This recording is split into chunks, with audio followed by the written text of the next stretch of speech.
Hello, everyone. This is number 77, I think, out of the 100 Lives Challenge.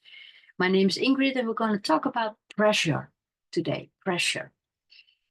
Um, I was thinking about a show that I had done in the past, and I was to give a presentation towards in a theater setting. So I was there with the piano alone, and there was spot, the spotlight is on you, and there was an audience, and they were not just sitting, you know, on the same floor as you, but they were sitting like up, so they were looking down at you. So that puts all the attention, boom, at you, right? Um, but okay, I was doing their presentation, and I remember that the the one who organized it said, "Well, the father of a very famous singer is in the audience, and also a scout from the UK." Like, oh, okay. So the pressure was on, right? And I wanted it to do it good, to do good, and not forgetting my lines, and just wanted to give my best presentation ever. And it didn't. It was not my best presentation ever by far. It went down sour on 2 points. And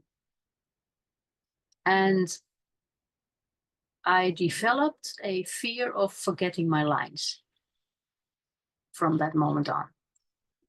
I always study hard to do the best performance that I can give. And all of a sudden, from that moment on, I just blanked. I was singing, and then all of a sudden, oh my God, what's my next line? I don't know my next line in here. Stress. And I literally went like this. I shut down. Yeah, I don't know if they have a video of that performance. I was taped, but I don't know where the tape is. But it was literally, I did this. I shut myself down.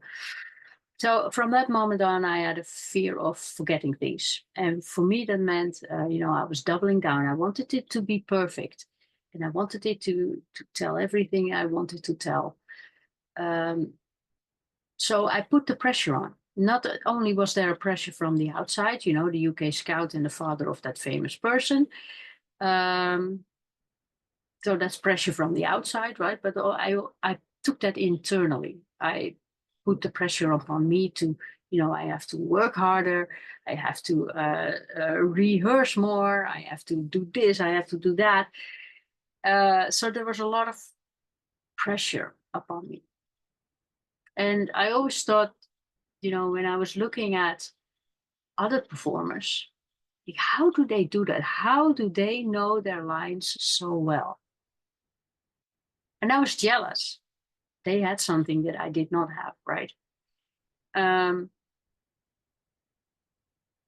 and then I saw what the performers did. Because what I was doing, I was looking at the performance on a television set, right? So on my TV, I was looking at other people singing, and I saw, even in the live shows, I figured it out. They were always looking at one point, like that, one point. Like, why are they doing that? That's not natural. As a performer, you look a little bit left, you look to the audience to the right. No, they were staring at one point. Why are they doing that? Until I realized that what was on that point was a teleprompter.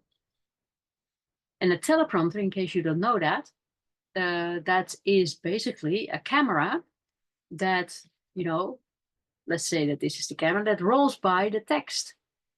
So they were just reading what they had to say or what they had to sing at that point. Like, oh, they're cheating. And then I also saw it in live stage performances, not on television, but also, just in front of a live audience. Even a famous Dutch singer, Danny. he was singing towards the audience, and suddenly he looked down and looked back up again. And at first you don't, you think, okay, he's looking down, but he did it regularly. Like, why is he doing that? A teleprompter. There was a teleprompter in front on the floor. It was so stupid. And then and that was my my aha moment. To think, oh, wait a minute. Of course, you need to prepare, right? You need to say what you need to say. You need to know what you would like to say. Know your shit. That's what I call it. Sorry for the word. So that there's nothing wrong with that. That's the basis. That's what you need to do anyway. But in case you have a fear of forgetting things, make sure that you have, how do you say that? Additional help things with you, like these things. Yep, teleprompts, right on hand, key cards, keynote cards. That's just 4 bullet points. 4 bullet points that that are used to when I have to do a talk. And it's fine to have bullet points on a letter. Everyone understands that if you need to talk for 20 minutes or an hour, that you don't do everything by hand. I mean, usually people have slides. Usually people have keynote cards like these. No, well, these are post-its, but you know what I mean, right? And sometimes people even write things on their hand and just take a glance at their hand. I do that too sometimes, I admit. Or they use teleprompts or something like that. It's okay to have this with you. But of course it looks weird if you forget something that's part of your framework. The framework itself, right? The framework itself, when you have a presentation, if you want to do it the right way, you build a framework around what you want to teach, right? Step 1 to step 7. And it's weird if you forget step number 4 and just want to go 1, 2, 3, 5, 6, 7, and then you are at the end like, oh my god, I forgot one. What do I got to do? And then you say, okay, I forgot a section. It's section number 4, and you need to place it between 3 and 5. That's weird. That is weird. So your framework is something that you need to know, not only know, but feel inside out. And the best thing if you do it is if you've experienced it yourself, then you can never forget it. But so know your framework inside out, at least the titles of it, so that you're triggered by the words in the title of it, of each section. Like, oh yeah, this is about this, and then you can go talk again. But for the rest, your keywords, your hooks, your the summaries or something like that, those are all things that you can write down in bullets. And if you skip a bullet, that is not a problem. That is not a problem. That's how I battled the fear of forgetting things. And I have to say that now that I think of it, the more, of course, I'm still, I have a show coming up on the 7th of September. And I need to learn a gigantic number of songs. So I'm plowing through that every day, the rehearsing part. And of course, what did I want to say? Yeah.